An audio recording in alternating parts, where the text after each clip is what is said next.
আমি একটু খামখেয়ালিপনার মানুষ। এটা বলছি কেন? মানে যখন যেটা মন চায় তখন সেটা করতে চেষ্টা করি। এটার কোনো প্রয়োজন অপ্রয়োজন এগুলা খুব বেশি গুরুত্ব পায় না। গুরুত্ব পায় ওইটাই আমি এখন কি করতে চাচ্ছি। তো সেভাবেই আমি মাঝে মধ্যে ভিডিও করি। তো ভিডিওটা ওই যেহেতু মাঝে মধ্যে করি আবার করি না। যারা রেগুলার ভিডিও করে ওরা ইউটিউবার নামে পরিচিত। আমি কিন্তু ওই গোত্রের পড়ি না। আমার মন যখন চায় তখন একটু ভিডিও করি। ইউটিউবে একটা চ্যানেল আবার আছে খোলা। চ্যানেলটা গাজী আলী আশরাফ এই নামেই চ্যানেলটা চালু আছে। আর আমার মোবাইল নাম্বার তো ওখানে দেয়াই আছে বোধহয় নাকি। Mobile number Gazi Ali Ashraf. আর মোবাইল নাম্বারটা আছে 01719967764 এই নাম্বারটা আমার আছে। 017697764 এই। তো যাই হোক, আমার এই ইউটিউব চ্যানেলে আপনারা ঢুকলে ওই টুকিটাকি মানে এরকম খামখেয়ালি করা কিছু ভিডিও দেখতে পাবেন। তো এটা হলো কি আপনাদের ওই সময় পার করার জন্যে হয়তো একটু সহায়ক হবে। আমি আজকে যেমন একটা ভিডিও সকালে করছিলাম, করার পরে চিন্তা করলাম যে এটা ফেব্রুয়ারি মাসের 21 তারিখ সকালে উঠে, মানে 21শে ফেব্রুয়ারি তো ধরেন ছোটোবেলা থেকেই এটার সঙ্গে একটা সম্পর্ক ছাত্র জীবনে তো দারুণভাবে ছিল। 21শে ফেব্রুয়ারির দিনটা আসলে একটা অন্যরকম অনুভূতি মনে কাজ করত। কেননা ফেব্রুয়ারি মাসের 21 তারিখে জব্বার, শহীদ, বরকত এ সমস্ত আমাদের বড় ভাইয়েরা যারা এই বাংলা ভাষার জন্যে জীবন উৎসর্গ করে গেছেন তাদের স্মরণে আমরা শহীদ মিনারের কাছে সেই রাত 12টার পরে যাওয়ার একটা প্রস্তুতি, একটা মানসিকভাবে একটা তোড়জোড় এগুলা তো ছিল। তো এইগুলা করতে করতে পাকিস্তান পিরিয়ডে এইগুলা আমাদের ছাত্র জীবনের এগুলা করতে করতে স্কুল জীবন, কলেজ জীবন এগুলা পার করলাম। তারপরে আসলো বাস্তবতার সঙ্গে রুটি রুজির সংগ্রামের জীবন। সেটা একটা কর্ম খুঁজে পাওয়া বা একটা কর্মের মধ্যে যুক্ত হওয়া। তো এটা তো সবার জীবনেই আসে, এভাবেই আসে। তো আমিও তেমন কর্ম খুঁজতে খুঁজতে একটা ছোটোখাটো মাস্টারির চাকরি পেলাম। তো সেটাই করতে লাগলাম। কিন্তু এটা করতে করতে তখন ধরেন সাংসারিক জীবন শুরু হয়নি, ব্যাচেলার মানুষ, শিক্ষকতা করি। আর বন্ধু বান্ধবদের সঙ্গে অবসর সময়গুলো গল্পগুজব, আড্ডা এ সমস্তের মধ্যে পার করি। এভাবেই যখন জীবন চলছে তখন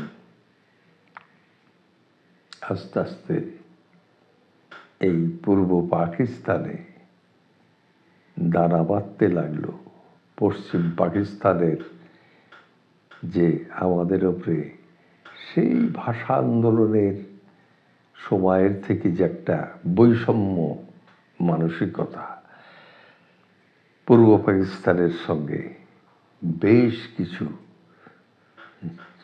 জিনিসের সঙ্গে রাষ্ট্রীয় শাসন ব্যবস্থা বলুন, অর্থনৈতিক ব্যাপার বলুন, আর জিনিসপত্রের দাম এটা সেটা, তারপরে শাসন ব্যবস্থার কৌশলগত ব্যাপারগুলো, আমাদের এখানে তখন পূর্ব পাকিস্তানের গভর্নর সাহেবরাই পূর্ব পাকিস্তানের হর্তাকর্তা হতেন। তো মোনায়েম খানের উনি দীর্ঘদিন সেই আইয়ুব খানের মার্শাল ল জারি হলো যখন, তখনকার সময়কার তিনি পূর্ব পাকিস্তানের গভর্নর ছিলেন। তো এভাবেই আমাদের ওই ইতিহাসের চক্রের মধ্য দিয়ে তো আমাদের বেড়ে ওঠা।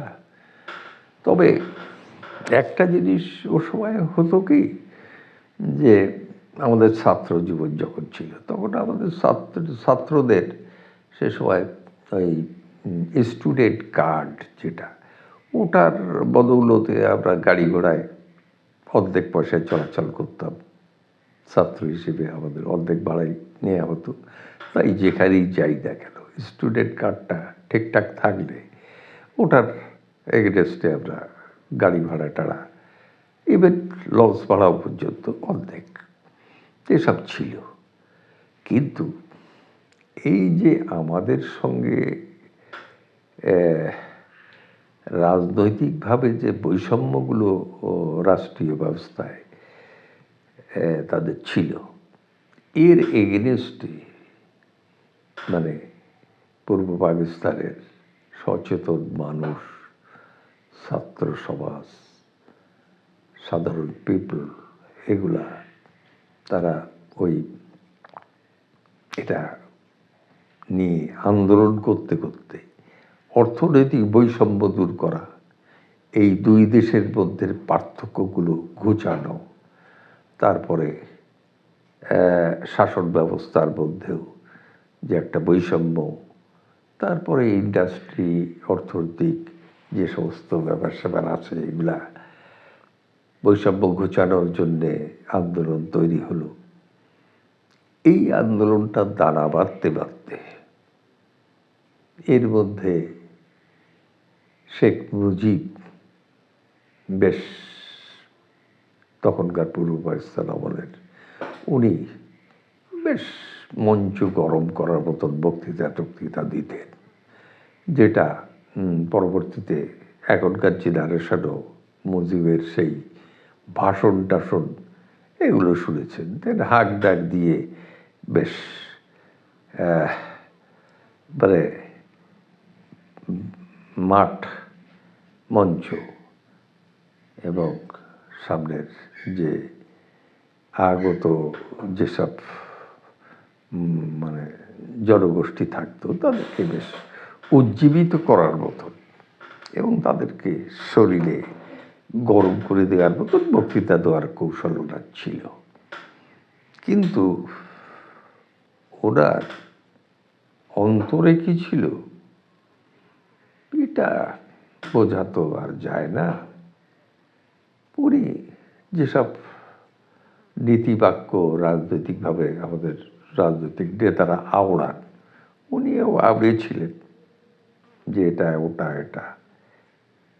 তারপরে 6 দফা আন্দোলন, এ আন্দোলন সে আন্দোলন, যাই হোক এক পর্যায়ে এই জিনিসটা বেশ উত্তপ্ত হতে হতে এক পর্যায়ে বাঙালি জাতির আলাদাভাবে পাকিস্তান থেকে বিচ্ছিন্ন হওয়ার একটা পরিবেশ তৈরি হলো। এই কাহিনীটা এখন বলছি কেন, এটার মূল গোড়াটা যে 52 ভাষা আন্দোলন থেকে লড়াই করে ভাষার যে স্বাধীনতাটা, আমরা বাঙালি বাংলা ভাষায় কথা বলবো, এটাকে রাষ্ট্রীয় ভাষা হিসেবে মর্যাদা দিতে হবে, এই জায়গাটা যখন বাঙালি অর্জন করে ফেলেছিল, তারপরে তো আমাদের মানসিকতায় লড়াই করে জিততে হয়, জেতা যায়, এগুলো কিন্তু আমাদের মাথার মধ্যে ঢুকে গেছিল সেই ছোটবেলা থেকে। এবং পরবর্তীতে যখন এই বৈষম্যের মধ্য দিয়ে আমাদেরকে বার হতে হবে, বাঙালি জাতিসত্তাকে আলাদাভাবে পৃথিবীর বুকে দাঁড় করাতে হবে, এরকম মন মানসিকতা যখন দেশের মানুষের মধ্যে একটা দারুণভাবে উত্তাল একটা পরিবেশ তৈরি হলো, তখন শেখ মুজিবুরের রেসকোর্সের ভাষণটা ও সময় দারুণ একটা এফেক্টিভ বিষয় ছিল। এবং এ সমস্তর মধ্য দিয়ে একসময় মুক্তিযুদ্ধের সূচনা হলো। তো মুক্তিযুদ্ধ যখন শুরুই হলো, তখন আমাদের মতো তখন টগবগে যুবক, আমার ধরেন বয়স তখন এই 24-25-এর মতন হবে, এমনই একটা বয়স। তারপরেও কলেজ ছেড়ে বেরিয়ে এসেছি, খুব বেশি দিন না, ছোটোখাটো একটা চাকরি করি, বন্ধু-বান্ধবদের সঙ্গে নিয়ে বিভিন্নভাবে সময় কাটাই। এর মধ্যে যখন দেশের এই পরিস্থিতিটা শুরু হলো, তখন সাতক্ষীরাতে যখন ব্যাংক লুট হয়ে গেল, আওয়ামী লীগের তদানীন্তন যারা দল করত, তখনকার যারা এমপি, মানে ইলেকশন তো একটা ভোটাভুটি তো হয়েছিল, ভোটে বাঙালির সংখ্যাগরিষ্ঠতা অর্জন করল, শেখ মুজিবকে সংসদ গঠন করতে দেয়া হলো না, মার্শাল ল জারি হলো, সেগুলো তো অনেক ইতিহাস আছে। তো এর মধ্য দিয়ে আমরা চলছিলাম।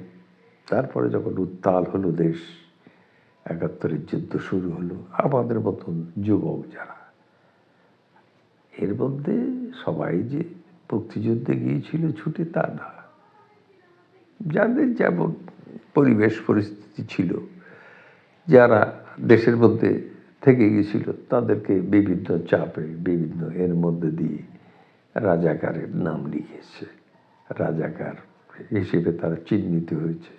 তারা এই জঘন্য পরিবেশের মধ্যে জঘন্য কাজগুলোর মধ্যে লিপ্ত হয়েছে, এ সমস্ত অনেক ঘটনা। আর আমরা যারা দেশ থেকে পাশের দেশ ভারতে ঢুকে গেলাম বা বর্ডারে গিয়ে আমরা আশ্রয় নিলাম, যে সাতক্ষীরা শহরে তখন পাকিস্তানি সেনাবাহিনী ঢুকে পড়েছে, কেননা তার আগের দিন রাতে ম্যাংটেক লুট হয়ে গেল, তারপরের দিন তো সাতক্ষীরায় আর্মি ঢুকে গেল। তা আমাদের তার সাতক্ষীরা শহরে থাকার উপায় থাকলো না, শহর ছেড়ে আমরা তখন ভোমরার নিকটবর্তী বর্ডারে আমরা পৌঁছলাম।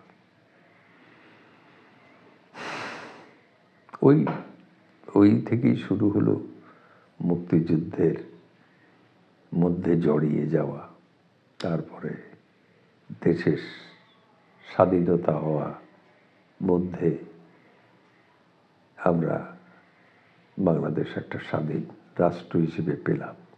সেখানে যা যা পাওয়ার কথা ছিল সেগুলো অদ্যাবধি আমার চিন্তা চেতনার জায়গার থেকে আমি তো পাইনি। তবে এই মুহূর্তে এবারের ২১শে ফেব্রুয়ারিতে আমার মনটা অনেক উৎফুল্ল, এই বৃদ্ধ বয়সেও, যার জন্যে সকালে একটা ভিডিও করলাম, সন্ধ্যার পরেও বসলাম আর একটা ভিডিও করতে। এগুলো বলতে ভালো লাগছে, এগুলো আলোচনা করতে আমার ভালো লাগছে আজকে। কেন?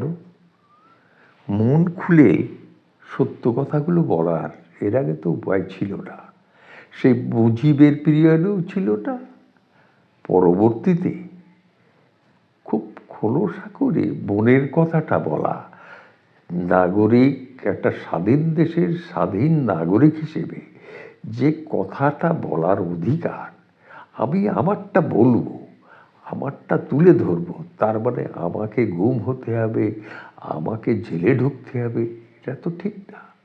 আমারটা যদি ভুল হয়, তুমি তোমারটা আমার সামনে ধরো, সেটা তোমারটা সঠিক, সেটা আমাকে বুঝাও। অথবা তোমারটা বেঠিক হয়, তুমি আমারটা বোঝো। হয় আমি তোমারটা মানব, নাকি তুমি আমারটা মানবে। এখানে একে অপরের উপরে লাফিয়ে পড়ব, আমরা মানুষ হিসেবে অমানুষের মতন আচরণ করব, হিংস্রতা আমার মধ্যে থাকবে, এগুলো তো ঠিক না। এগুলো তো রাজনীতি না, এগুলো কোনো নীতির মধ্যেই পড়ে না। এগুলো বর্বরতা, হিংস্রতা, স্বৈরতান্ত্রিক মানসিকতা, যেটার ফল এখন হাসিনা এবং এর পরিবার ভোগ করছে। ধন্যবাদ।